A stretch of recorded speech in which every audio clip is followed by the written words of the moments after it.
is Sara Orellana. I'm the host, and I'm here with Alex Bryant, who is an executive leader, chief fundraiser, STEM and nonprofit innovation, intersection of business education and human development. And I can go on and on.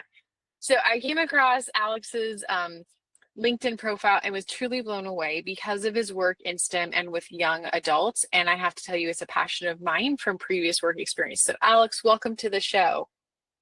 Thank you for having me. Yeah.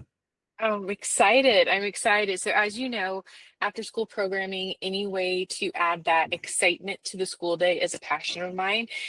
So tell us a little bit about exactly what your organization does in STEM and where people can get more information, maybe your website or something.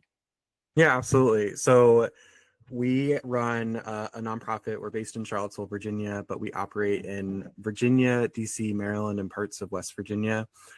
We're called First Chesapeake. First is an acronym for inspiration and recognition of science and technology. So it's actually, we're part of a global network of First program delivery partners who have been doing this since 1989. So I'm actually an alum of the program. I did this when I was in high school. I was on my first robotics competition or FRC team for all 4 years. Not a super sim person. I studied music in college. So what I really love about this is there's opportunities for all different sorts of people to engage and to participate and really to just have a lot of fun and learn and grow together. So if folks want to learn more, they can visit our website at firstchesapeake.org, or if they want to find one in their neck of the woods, they can go to firstinspires.org.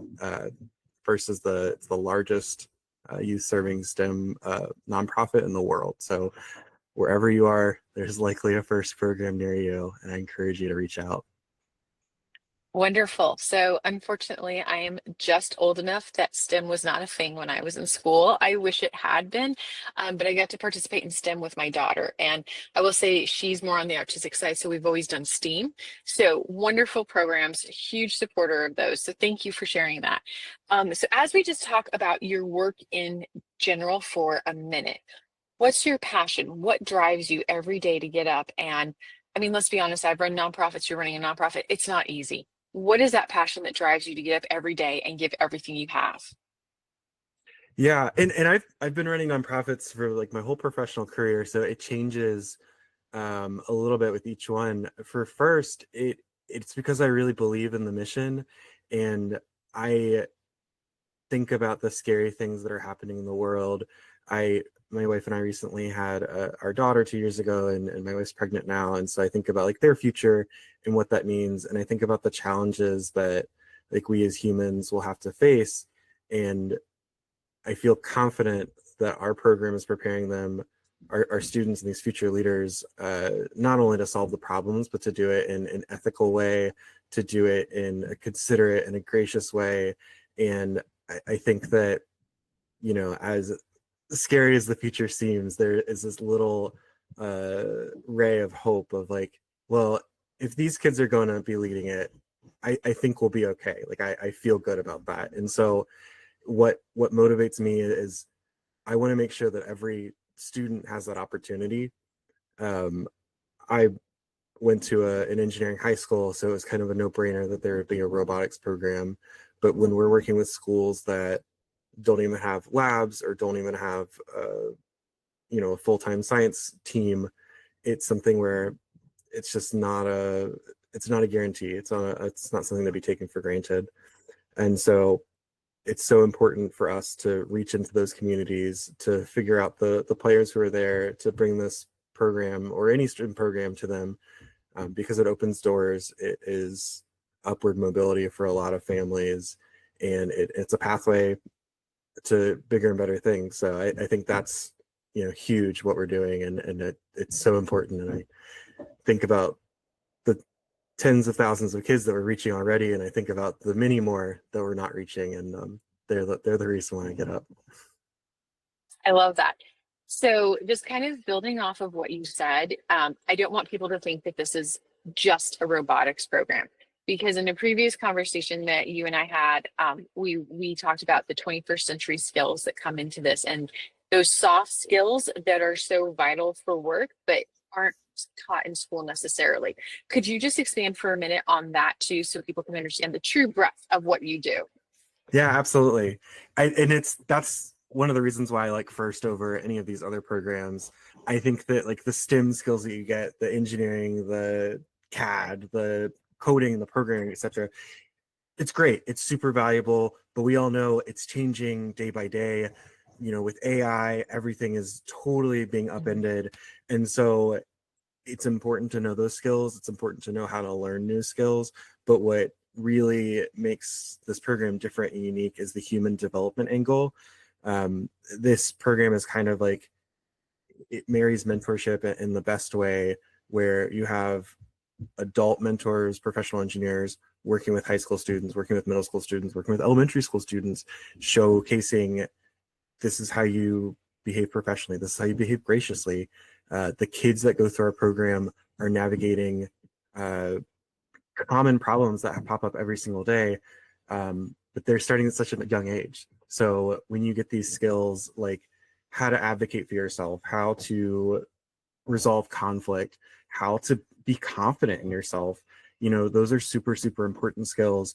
And what I love about this program, because it is that full breadth of, you know, K to 12, we are able to capture students so early and get them those skills as early as possible, which means that for many of our students, by the time that they are going into high school, they have the skill equivalency of recent college graduates. You know, they have the work ethic, they have the problem solving, they have the confidence and the leadership, and a lot of times it just takes the perspective, because when they're in a bubble, they maybe feel like an imposter, or like have the syndrome, but they're all quite impressive. And when they get put out into the real world, they're like, oh, I'm not a small fish in a big pond. In fact, I'm a big fish in a big pond. And the things that were really valuable were those skills. And I know, like, personally, those are the things that I took away from the program. I'm sure I could be dangerous with a soldering iron still, but um, how to fail graciously, how to hit Yes. roadblocks and stumble and get back up, how to, you know, just throw ideas at the wall and not second guess yourself, or just immediately discount, like, well, that's, you know, I came up with that, so that's probably not a good solution. Like, I think all of that is so important. And yeah, the youth mentorship and the human development is paramount, and it's like really the secret sauce of the program. So you brought up a lot of really great points that I just want to kind of expand on. So basically what you are doing is taking that old saying, it takes a village to raise a child, and actually making that happen. Because speaking as a parent, and just full disclosure, my daughter's 21, so I'm at the end of my parenting days, right? It truly takes that village, because I don't have all the skills, I don't have all the answers. And because you're bringing in the mentors and the peers of even maybe not careers they're interested in, you're providing that whole village to provide that guidance, which is incredible. You also talked about perspective, which is huge, because it's your perspective that defines if you will be successful or not, right? It's your perspective on if you're hopeful or not. And then you talked about overcoming failures and challenges. And so that leads me to my next question. As an executive director, what has been your greatest challenge, and how have you overcome that challenge? Yeah, you know, I think just in my whole kind of career, where I find myself is in startup phases, or like essential pivot phases for nonprofits. And so First Chesapeake is not dissimilar to that. So there is a big challenge of coming into something and needing to set it right. But even before that, like learning about the culture and the community and the constituents, and navigating these many complex relationships that change. And oh, by the way, there's a Maryland Virginia divide, something happened in the past there, you know, and Yeah. it's still relevant today. And let's throw West Virginia into the mix. And so now it's like becomes very tricky to navigate all of these things. but I think that's part of it, right? Like I think that's the most challenging thing is the most rewarding. Like building these connections, building this unity, building this community is something that's so rewarding, and it's so at the end of the day, you have something that, like, you have a model of how society could work, how societies could look, how people could work together despite their differences in income or geography or education. It's really something quite magical. There's a first word for it. It's called coopertition, and that is cooperating and competition. And the founders were so genius to not only just have this word and coin it, but they actually embedded it into the mechanics of the gameplay and how the robotics teams work together. And so when we're at a competition, as you maybe would think, very cutthroat teams kind of huddled in their pits doing secret work. That's not the case at all. They are going, talking to all their neighbors. They are figuring out who's on their alliance and saying, what do you guys need? How can we support you? Do you need help with your code? Do you need help with repairing a part? At the end of a match, maybe a robot arm breaks. There's no fewer than 3 or 4 teams who are sitting on the sideline ready to support that team as they're coming off, saying like, we're going to get your arm fixed. We've already got this part. We're going to meet you in the pit. We're going to get this going, and we've got it under control. Like, could you imagine if all of society worked like that? If everyone was so altruistic that as soon as you see something wrong, you're like, not only have I acknowledged that's wrong, I've acknowledged that I'm in a position that I can fix it, and then I'm going to go and fix it. Like, I'm taking that initiative to do it. Like, you need all 3 of those things. And for high schoolers to do that, it's Right. impressive. For middle schoolers and elementary schools kids, it's just it's like makes my heart like flood with happiness. Right. Right. So let me ask you, so does it ever happen that a team is there and they don't have the solution to help fix, but they become the cheerleaders? Does that exist also? Because it sometimes, isn't sometimes, I'm sorry. Sometimes you see the problem, you identify it, you acknowledge it, but you don't have that ability to solve it. Does that happen to that cheerleading part of it, that camaraderie? Just like, hey, we're sorry this happened, we'll cheer you on. Yeah, absolutely. I think the co-cheering is really important. The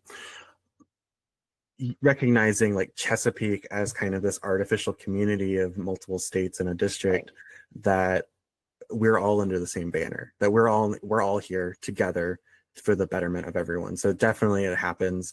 I think that we have so many talented people in the room that the problem is typically there's too many ideas and you got to narrow it down to one direction.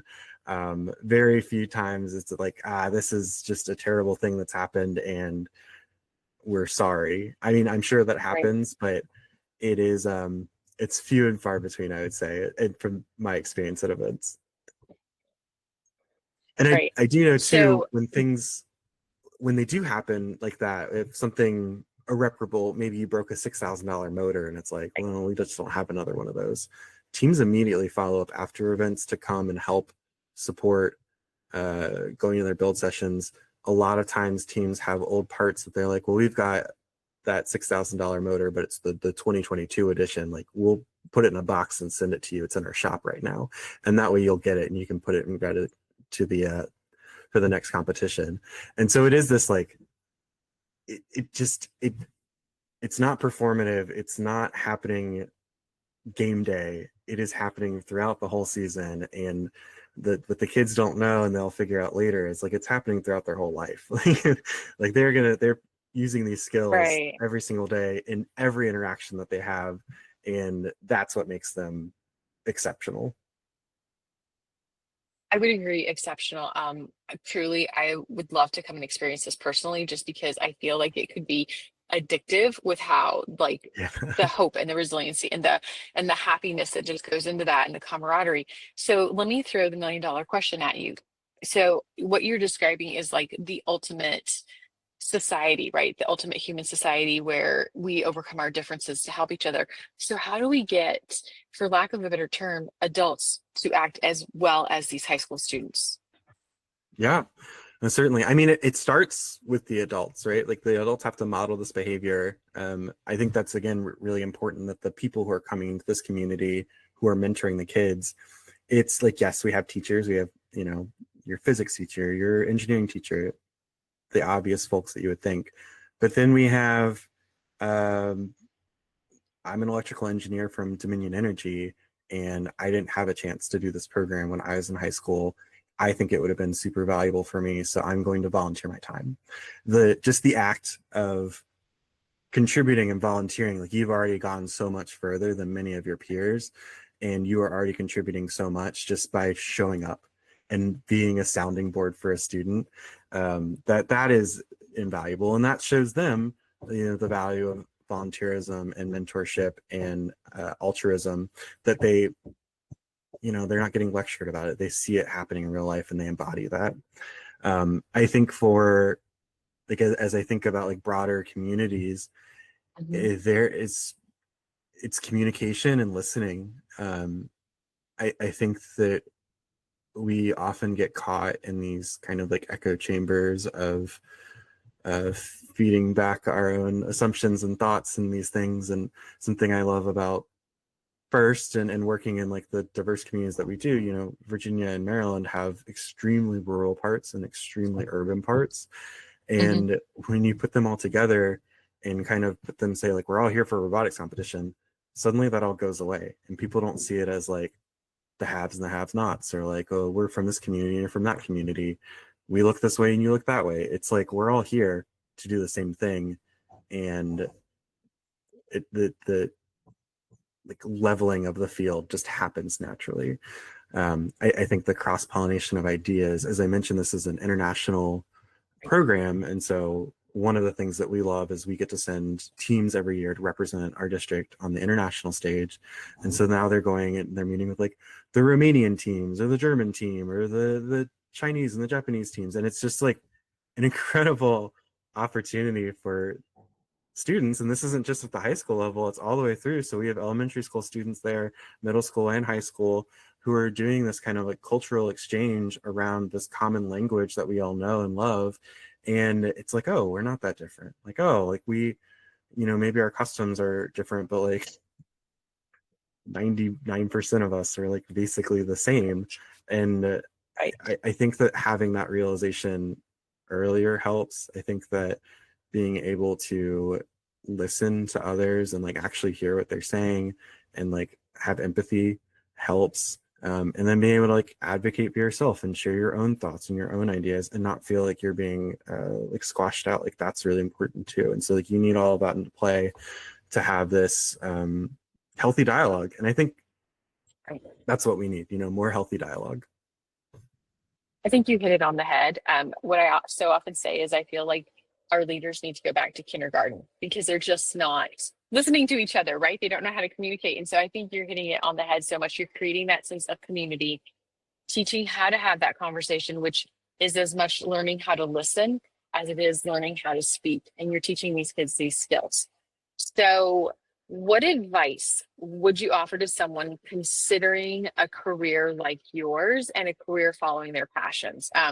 Because I think this is just my opinion, so I don't want to put it on you, but I think it takes a special person to work in nonprofits because it is, I would say, challenging work. So you have to enjoy challenges. But what would be your advice that you would give? Yeah.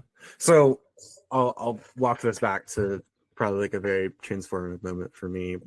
Um, I went to a engineering high school. It was a Governor's Academy for Pre-Engineering Studies. I did FRC for 4 years. So I was going to be an engineer. Like, that was my thought.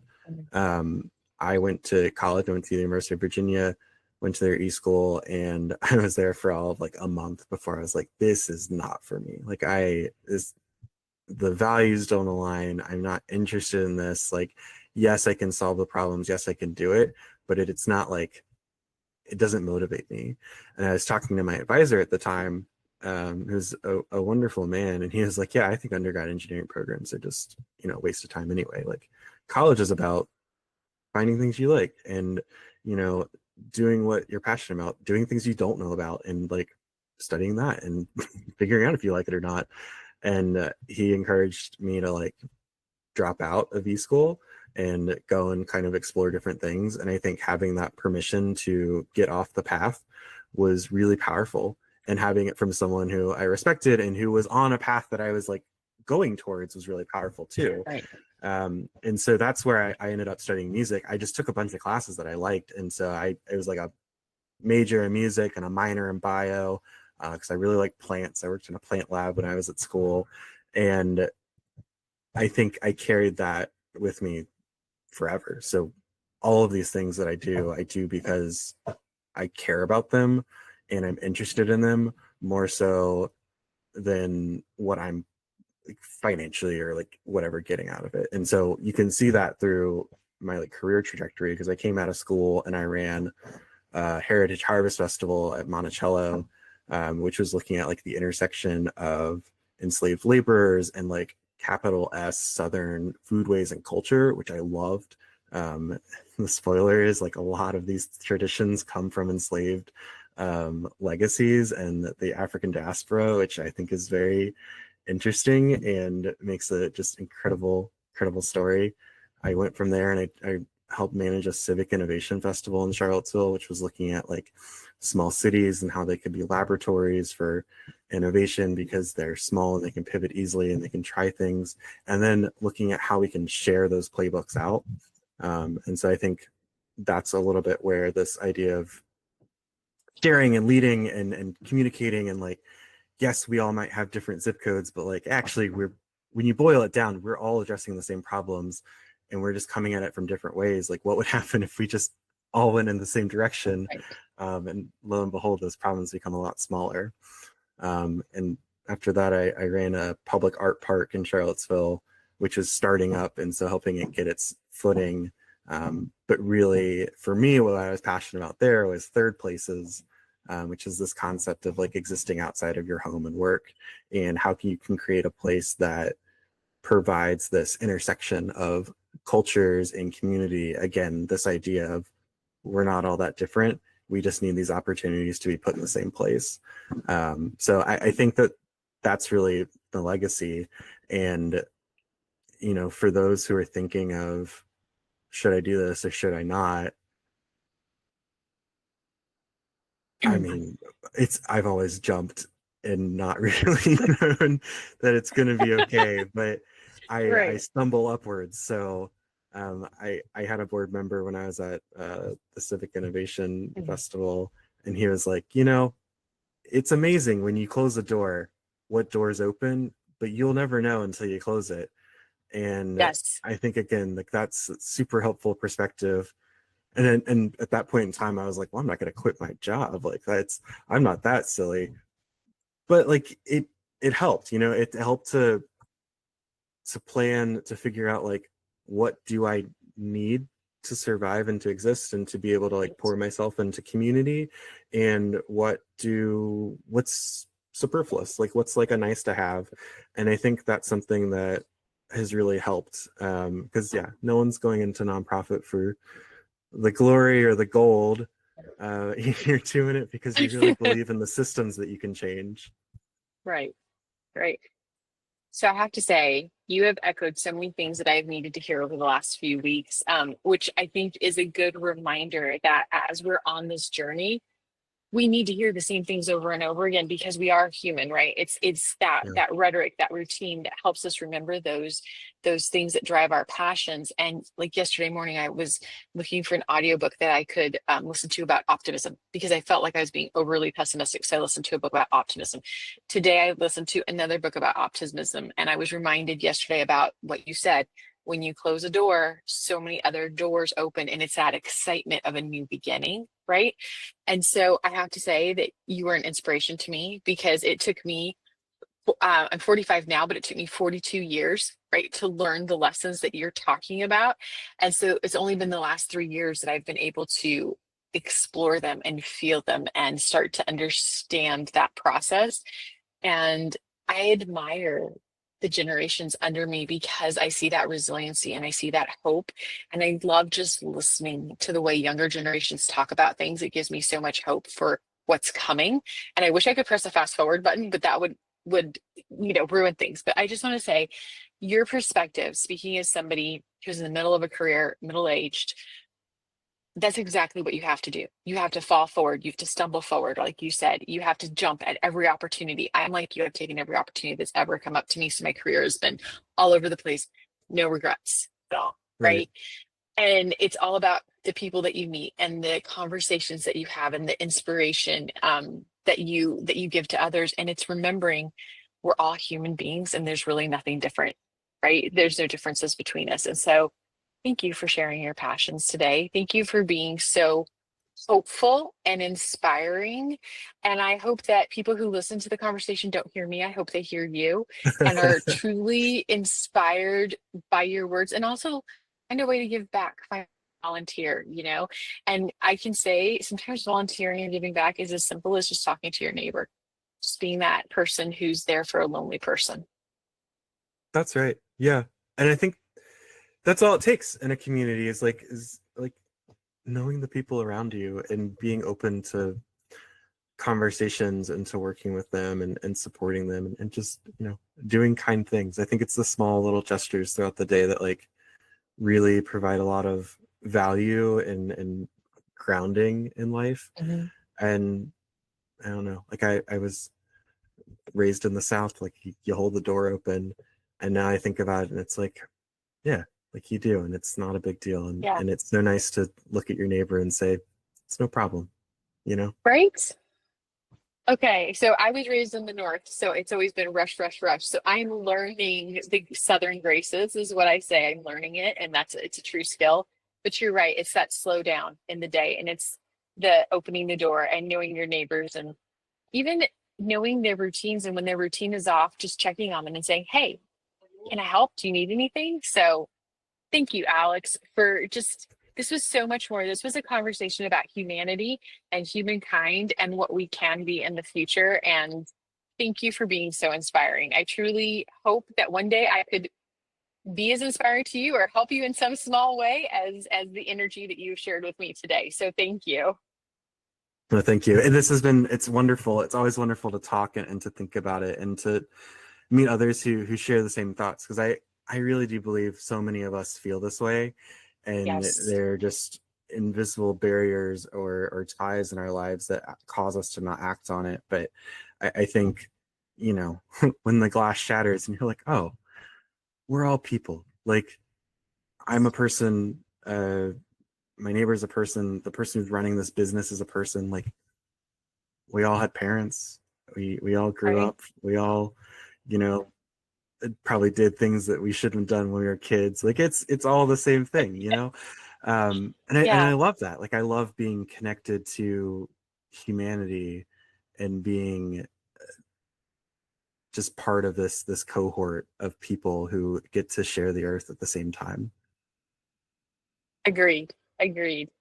I love it. So seriously, reach out anytime you need anything. I'm going to be standing on the sidelines cheering on you and your robotics teams. And if I'm ever in the area where you have a robotics competition, I will be there and be the embarrassing mom with the sign because I think every kid needs that embarrassing mom with the sign that stands on the chair. So I'll fill in and do that. Well, you better be careful because we'll get you out in the field with the robots. You can help set it all up and do field reset, queuing. You show up, I will we'll help. we'll get you in there. I will help all I can, but let's just say that I know very little about technology. So I have a feeling my cheering on skills will be what you get. Well, we need all kinds. Like I said, I Yeah. studied music, so Exactly, exactly. Well, thank you, Alex, so much for your time today. I will be in touch soon. And please, if there's anything I can ever do, don't hesitate to reach out. perfect. Thank you so much, Sarah. This has been lovely. All right, thanks. Yes, it has. Have a good day. Bye. Bye.